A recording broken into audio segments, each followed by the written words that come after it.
She's back! Did you guys miss me? Wait, did you guys miss me? This feels so funny. I can't believe we're finally recording video of the pod. Hi guys, welcome back. So yes, welcome back to Bailey's Brain. I am Bailey Fair, the host. Obviously, it's my brain. Welcome. So if you didn't know, Bailey's Brain was a podcast I actually did my freshman year of college. I know, crazy. It feels like a lifetime ago.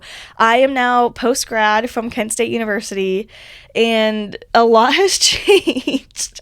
A lot has changed, kind of like my entire life. So I figured it's unemployed post-grad is as good as time as any to start finding my creative voice again and really finding what's important to me.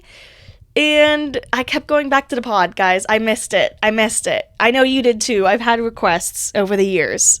So welcome back. We're bringing it back better than ever too. We're doing YouTube, Spotify, and Apple Podcasts. So I'm so excited to see where this goes, guys. I don't know. I just after doing a college curriculum for so long and being, a leader in different clubs and organizations and projects, I really missed doing something just for me. And this is mine. I mean, it has my name in the title, also this is going to be a problem. Okay, it's my closet door if you're listening. So yes, welcome to my podcast studio. It's the corner of my apartment bedroom. This is this is the edge of my bed on one side and then my closet door on the other. And there was always this weird gap of space.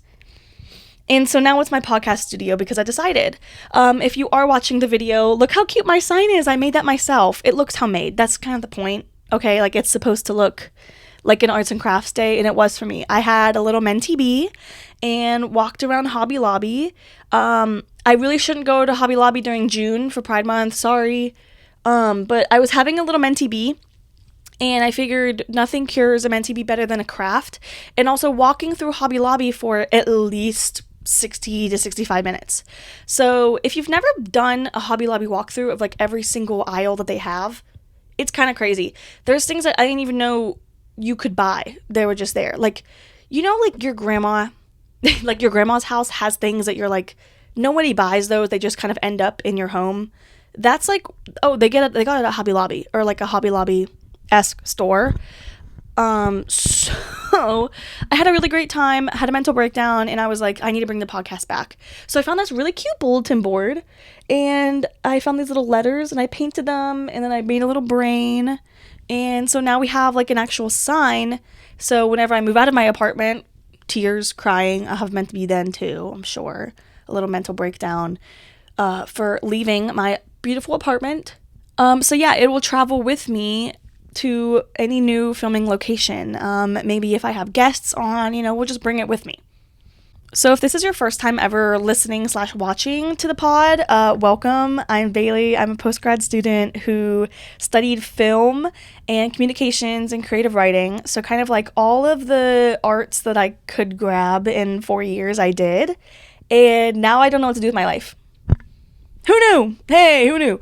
This is definitely going to be a lifestyle podcast, very lighthearted. It's not going to be that serious, guys. We might get into serious topics, new segments that I'm cooking up, but overall this is supposed to be about finding your joy and finding what's important to you, because I think through college you find so many things about yourself and then you don't know what to do with them. So I found out so many things that I love about myself and so many things that I'm passionate about, and now my time is my own. What do I do with all these things that I now know, right? So now we're here. Yay! And also, the world is so poopy caca right now. It's not looking great in a lot of ways. So I thought I could be the beam of light that you all needed. I feel like everybody needs a podcast that they just listen to when they need to turn off their brain and just chill and maybe not feel like the world is going to shit. And that's what I'm hoping to be. I'm not a political podcast. I'm not a fix your life podcast. This is not a self-help.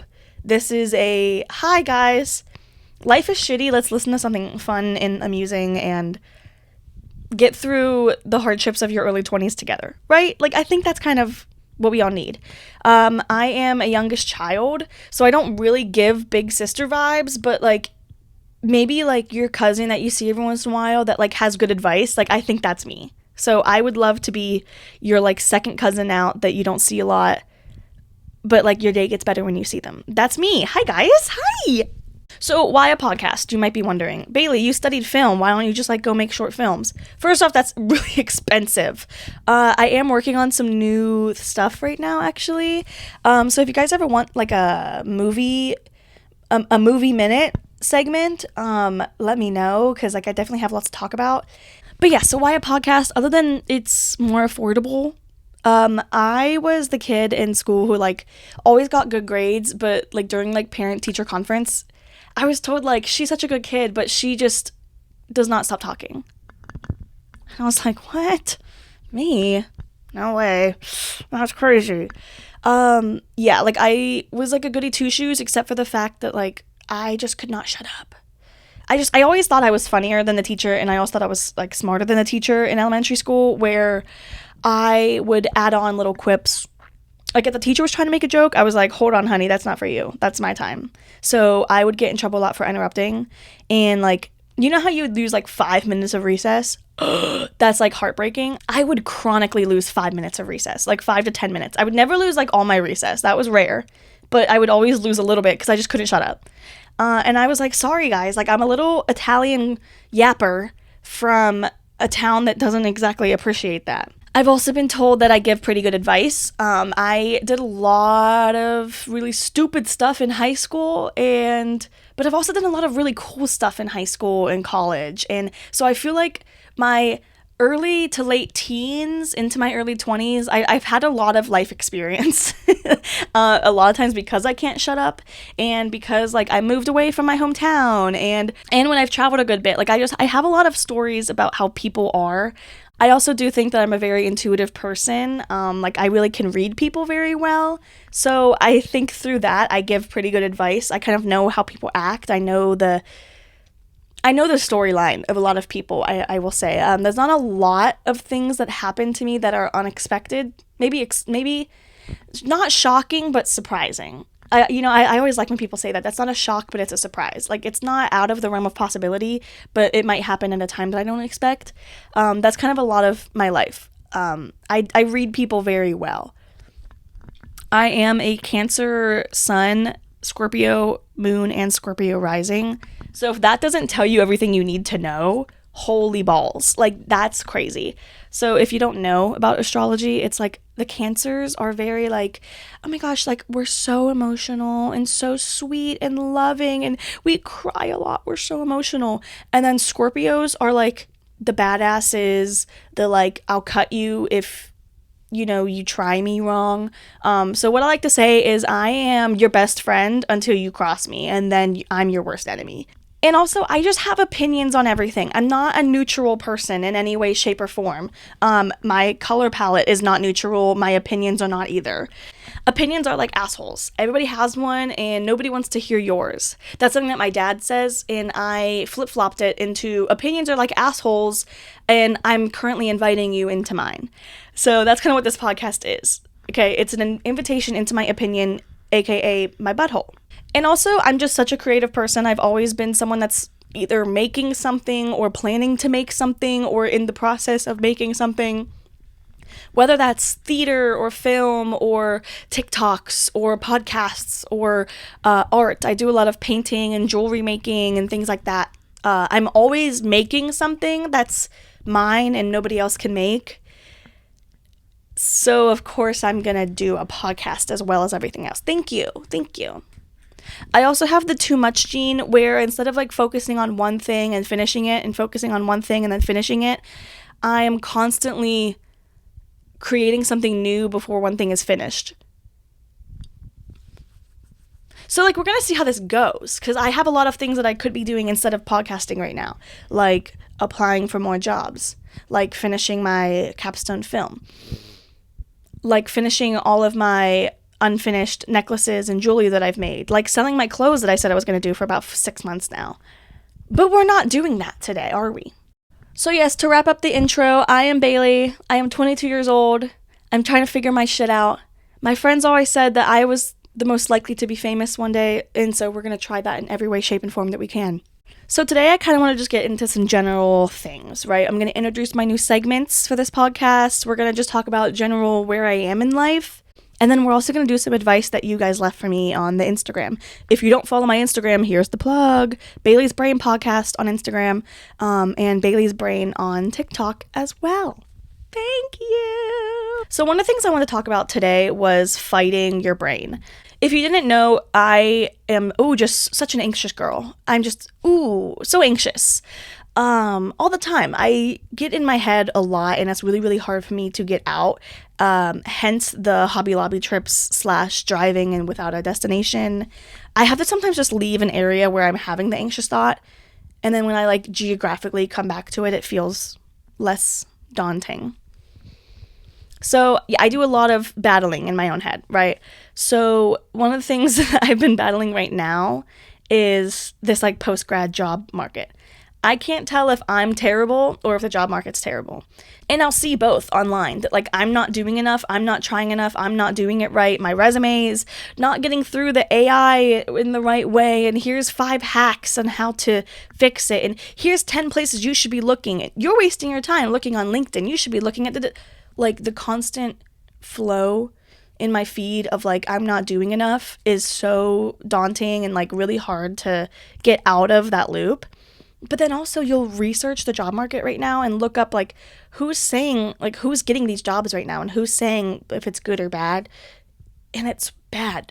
Guys, it's bad. There's so many people looking for stable jobs right now that 2% of applicants are getting interviews or something crazy. It's that's not good. That's not a good stat to have. And it's really hard to constantly being applying and feeling good about an application and putting in so much time into an application just to get an automated email back.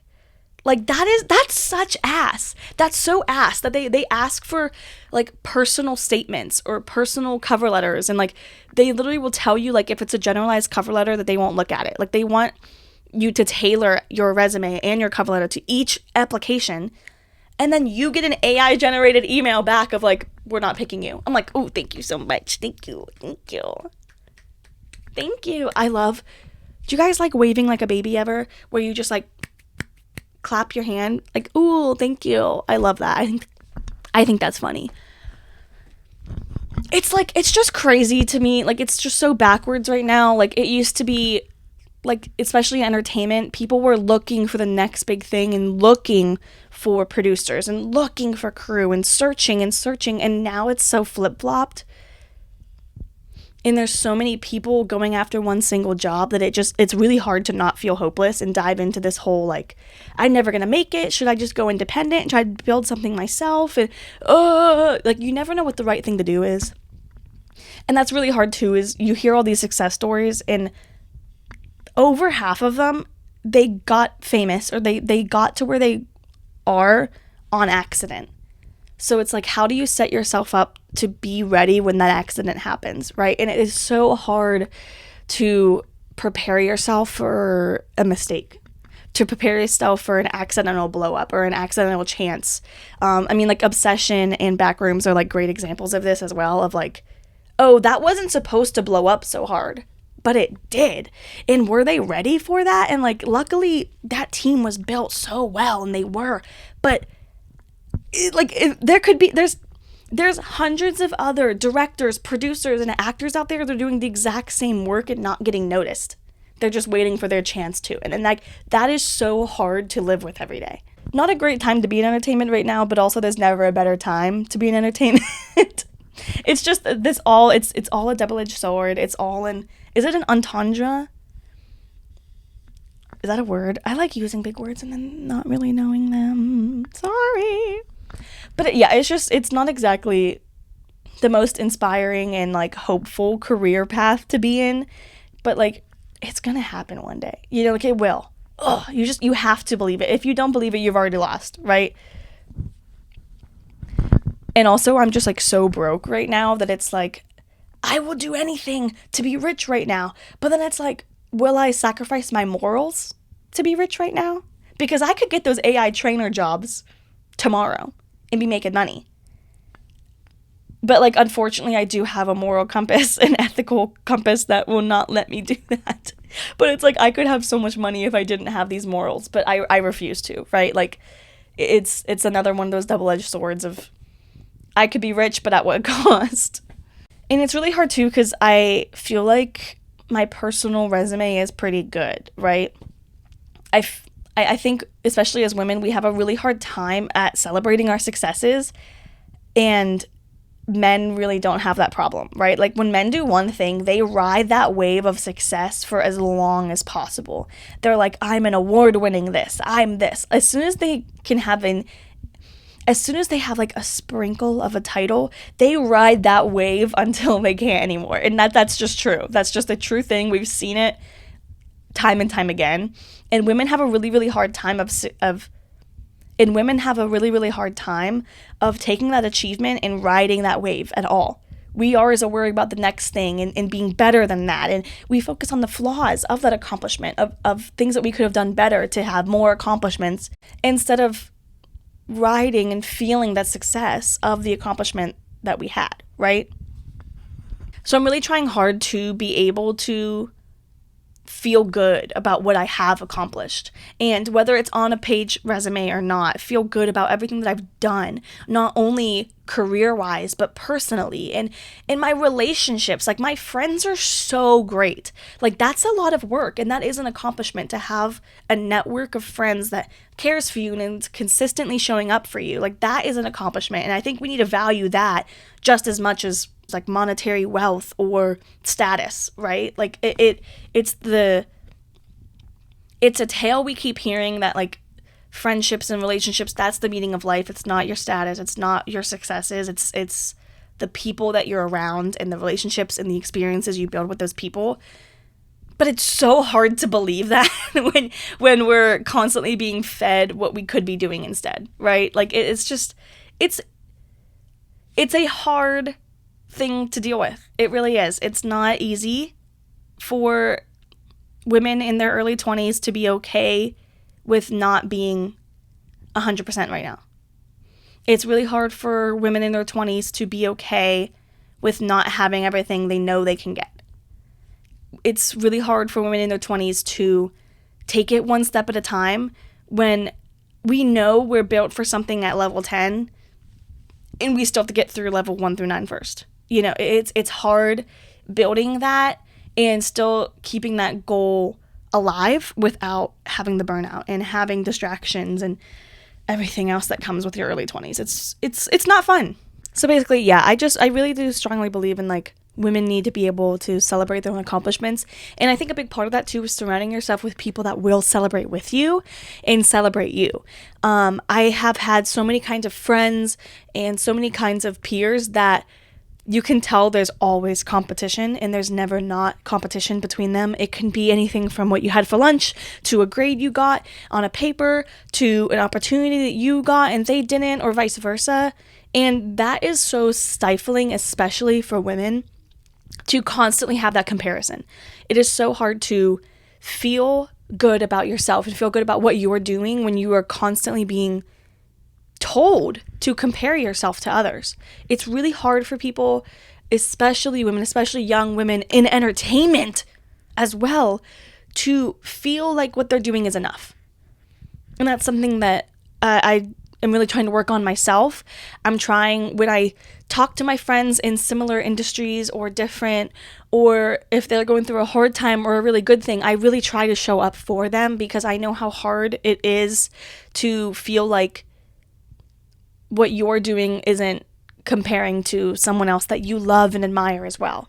And especially when we become friends with people that are like us, you know, like, one way or another, like, there's a lot of similarities. So whenever something good happens to our friend, sometimes it's hard to not feel like, why didn't that happen for us? But that's never the point, right? That's never the point. That's why lately too, I've been trying to focus on things that I find joy in. While I am currently unemployed, not making money, I'm applying to jobs half the day, but that will literally kill me from the inside out. So I have to find something that is going to keep me going every day and excited to wake up and try again, right? So I've been really focusing on this idea of a Renaissance woman. If you've seen Brittany Broski talk about this, I'm sure a lot of other podcasters have talked about it. It's this idea of you can find so many things that you're good at. Especially as women, we are so capable of so many things. Like we multitask better than men. We're basically just like really good at things is what I'm trying to say. Like I do genuinely think that like women can find more talents that they're good at. Have you heard of like a jack of all trades is a master of none? And like, did you know there's a second part? Some people don't know there's a second part. I'm probably going to butcher the exact phrasing, but this is the point, okay? A jack of all trades is a master of none, which is oftentimes better than a master of one, right? Okay, like, so take that and like really think about it in your life. Do you have a friend who's like really good at one thing? And that's like, they're not good at a lot of other things. They're good at one thing. Or do you have friends that are like really good at everything they try? Like, isn't that kind of like, that is so tea. Like, that is so tea to me, to just be good at so many things. Like, everything you try, you just happen to be good at. I think of like athletic people. There's people that are good at sports, and there's athletic people. Athletic people are good at, or like pretty good at most sports. I think there's something beautiful at being pretty good at a lot of things. I think that makes you such a valuable person when it comes to life. So yeah, I'm currently on a quest to become a Renaissance woman of my own. I really want to get back into singing. I used to actually go to like vocal lessons in high school. I went for a little bit. And I did musical theater and choir and all the talent shows I could and things like that. And every time I sing, I feel something inside, you know, like I have this different feeling of like, wow, like this is what it's all about. Like, I feel so good singing and performing. Like, I love a karaoke night at a bar because I know nobody there gives a shit who I am, but I love the fact that everybody has to listen to me. Like, I love that. I love the fact that everybody, even if they don't want to, they have to listen to me for a little bit. Like, there's something I love about that, and it makes me happy inside, okay? I loved theater for that reason of like, you are a captive audience. You have to listen to me sing right now and you're gonna like it, okay? Because I'm good and you're gonna like it. And there's something really beautiful about that to me. I don't know, I love that. So I'm really trying to get back into singing, dancing. Like, I used to choreograph dance, like a little bit, not a lot, but like a little bit. And I loved it. And dance makes me feel good too. Like, I love performing. I love being on stage. I love attention. If you can't tell, I have a podcast, and my name's in the freaking title. Like, we get it. And there's a lot of things, not just singing and dancing, that I want to get better at. I want to learn how to sew. I think people that can just fix their own clothes or take a bed sheet and turn it into a dress, I think that is so cool. Like, you're cooler than me if you can do that. Like, that is so sick. I wish I could do that. Or like when you thrift a shirt and you're like, this would be so cute if it was cropped. Or this would be so cute if it was tighter right on like the bodice, right? Like, and you can just do that. That is so sick. That is cool. You're cool. There's like things like that I just want to be able to be really good at a lot of things and be kind of known for that, right? Like, I think there's something really cool of like, oh, you need your pants fixed? Bailey could do that. Oh, you need someone to sing? Oh, Bailey could do that. Oh, you need a little choreographer for like, oh, yeah, Bailey could do that. Hello. Like, that sounds awesome. That sounds awesome to me. I'm so jealous of people that are so capable. I think, too, when you're capable in all of these different elements, there's no way you don't succeed at the one thing that you're the most passionate about, right? So I wanted to introduce a new segment called The Feminist 5, where I'm going to time myself for 5 minutes and either rant about something or talk about something that I've either seen online that like either pissed me off or I loved. It really could go either way, and it's all gonna somehow relate to like women's issues or women's rights and things like that. So okay, I'm gonna set a timer for 5 minutes. This is the Feminist 5. All right, 3, 2, 1, start. Okay, so what I'm pissed off about this week is I keep seeing videos, I've seen like 3, of these regular just dudes that think that they could be a WNBA player in a basketball one-on-one match. Like street rules, anything. Like they always come up with like some thing of like, if I could have this, then I could totally beat them, or I could beat them no problem, da, da, da, da. And I've seen so many videos of this, and like, what are you thinking? Generally, like, what goes through your brain where you're like, I can be a professional athlete in their sport because I have balls? What? In what sport does that benefit you? And what does that mean to you? Like how could that possibly make sense to you?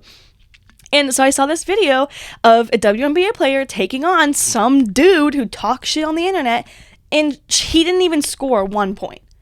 Okay, I used to play basketball as well, so I feel a little bit more into the subject. But how stupid do you have to be that you think I can beat a professional athlete just because she's a woman? Hello? Have you ever, like, and honestly, this dude was ass too. Like, his game was ass. His defense was terrible. He was so flat on his feet, all of his weight on his heels, which, your defense is ass. I'm sorry, your defense is ass, okay? And it's probably because you're a man, because you're underestimating and thinking, like, this is a problem with sports.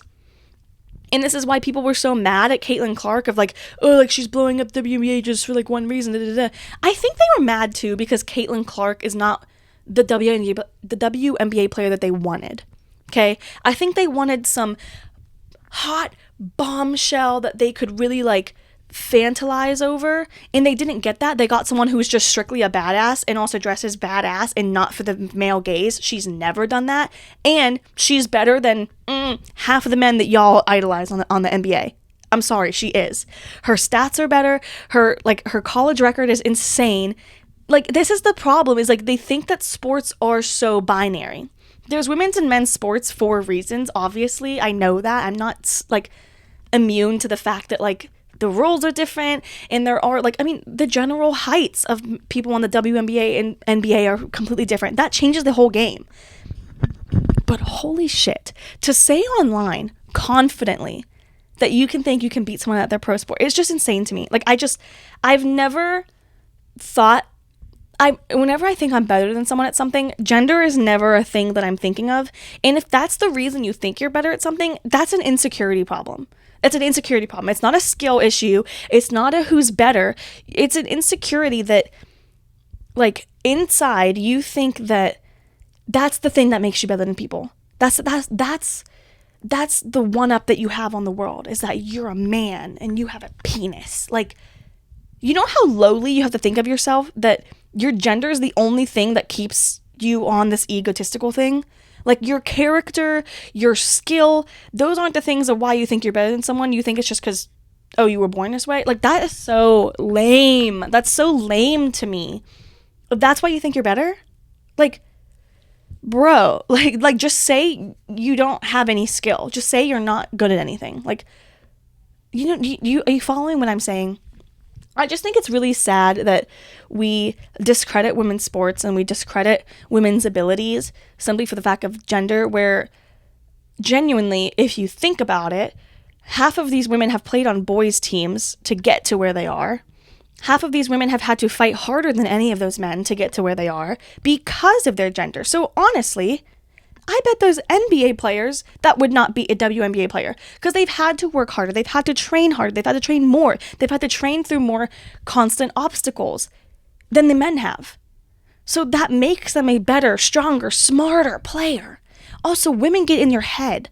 That's why I love women's basketball too, is because you can tell there's mental games going on constantly. There's always a constant, oh my gosh, I have 40 seconds. There's a constant manipulation of plays and trying to make other players believe certain things. And like, women's basketball is so much more entertaining to me because of that. And that in itself makes women better basketball players than men. Like, I genuinely think that, like, there's a certain skill that women have in basketball. I just can't. It's just crazy to me. In this video, this guy got ate up so bad. His ankles were broken at least 4 times. And I just think he's garbage. And he really got shown up. Like, and it made me feel good that And she made him, while he was on the floor, say sorry. I want you to say sorry. I'll stop. All right, and that was my Feminist 5. Thank you. I love the abrupt stop. It's crazy. That makes me laugh. Well, to wrap up today, I think what we're going to do is do a little bit of an advice segment, a little advice ado. I'm trying to think of a name if you can't tell. Something. But yeah, so I've been told that I give good advice. I don't know if that's true, but I like talking. I like acting like I know what I'm talking about. So on the Bailey's Brain Instagram, I said, as part of my new advice segment, what is some advice that I, an unlicensed and unprofessional, can help you with? And let's see some of the responses we got. Style choices, figuring out what pieces go best together. Okay, a little fashion moment. Okay, so this is coming from a man. So men's style is honestly, I'd say, more simple than women's. I think that's kind of obvious. Where you really only have 3 pieces to worry about. Usually it's just top, bottom, shoes. Maybe top, jacket, bottom, shoes. Whereas women I know usually do more of the jewelry accessorizing and stuff like that. But what I think is most important is color combos. Even different washes of jeans, I think can change an outfit so much. Okay, guys, the wash of your jean a dark wash jean does not go with everything. It's time that y'all know that, okay? A light wash jean does not go with everything. It's time that y'all know that. Certain colors look better with different washes if you need to. One of my favorite tips to do is, if there's a piece I know I want to wear today, let's say this lime green shirt, I would look up on Pinterest lime green t-shirt outfits, because then it will curate that piece with different options for the rest of it. I think that's a good way to eventually learn, oh, okay, every time I see lime green, I don't really see a black pant, right? I don't really see a dark wash jean. A light wash jean just seems to look a little bit better. Or I really don't see a lot of jackets with this kind of type of shirt. You'll slowly just pick up on those patterns. I think that's super helpful. There's a few rules that I always go by. I'm not a brown and black fan. I don't think those go together very well. There's a way to do it. That's the thing with fashion too, is there's an exception to every quote unquote rule. But I don't usually like black and brown together. I don't usually like navy and black together. Once again, there's a way to do it, but it's tricky. It's tricky. I also don't like when the color blue shirt you're wearing is the same color as your pants. I think if you're going to do blue with jeans, they have to be different. At least different enough, right? And if you can, separate that with a colorful belt. Even a black or a tan brown belt. And then you have some separation in the color, right? Also, accessories are never going to hurt. Accessories only make the outfit look better, unless they're ugly accessories. But you know what I mean? Of adding a chunky necklace. Can you see mine? Adding a chunky necklace elevates every outfit. As long as the neckline allows for the shape of the necklace. A chunky necklace. For men, I'd say sunglasses. Sunglasses are very versatile. They can really elevate an outfit. I also think men need to get into the bag game. There's some men's bags that are cool. You look cool. I like the fanny pack across the shoulder. I think that looks really sleek and chic. I love a tote bag on a man. Oh my gosh, I love a manly tote. That looks so good, I think. I think that is a great move. I think a nice ball cap. I've really been liking, I have one similar that's a tan cap with a brown brim. I think that's really chic and can elevate a lot of outfits. I also think sticking to the sandwich method is never gonna hurt, right? Sandwich method, if you don't know, is you pick 2 colors. So you would do pink on the top, black pants, and then pink shoes. Chic. Or a black shirt, pink pants, black shoes. Sandwich. You sandwiched the color. Do you see what I mean? Okay, lovely. That always looks good, okay? In matching, if you're wearing a bold color, match a different color and the accessories. Oh my god. Try that. If you're wearing a pink dress, if you did all blue accessories, there's something really chic about that. That you added a new element. You added a new color story. You know what I mean? You didn't have to, but you did. That's chic. Love that. And that's the end of our advice segment. Yay! The abrupt stop is never gonna actually, that makes me giggle every time. That's so funny. Oh my gosh. Well, guys, I think that's the end of the first episode of the new chapter of Bailey's Brain. Thank you guys so much for watching. I appreciate you so much. To people that have talked to me over the past like 3 years asking me when Bailey's Brain is coming back and me saying soon and then lying to you, thank you for sticking around. I appreciate that so much, more than you ever will know. I hit the wall again. But seriously, like people have come up to me, my friends, people I don't even know that well, people in the organizations that I was part of during college, were asking me about Bailey's Brain, when it's coming back and if it's coming back. And I didn't know for a while, but it feels good. I really like talking to myself. I've had a really great time. I hope you have too. If you would, please like this video. Subscribe to the channel. Oh my god, wait, can I say that now? Subscribe to the channel. Leave like a 5-star review on Spotify and Apple Podcasts. Hit all the buttons. That would actually mean the world to me. That gets me pushed a little bit farther into like the abyss of people that I don't know. And that would be really cool. Because I love yapping and I think everybody needs a little taste of Bailey. Not literally, I'm taken. Thank you. Make sure you follow the Instagram as well, Bailey's Brain Podcast, and I'm Bailey's Brain on TikTok. I post lots of other stuff that does not have to do with the podcast. But I would love to see you guys there. I'll see you guys next time when we take another dive into Bailey's Brain. Bye.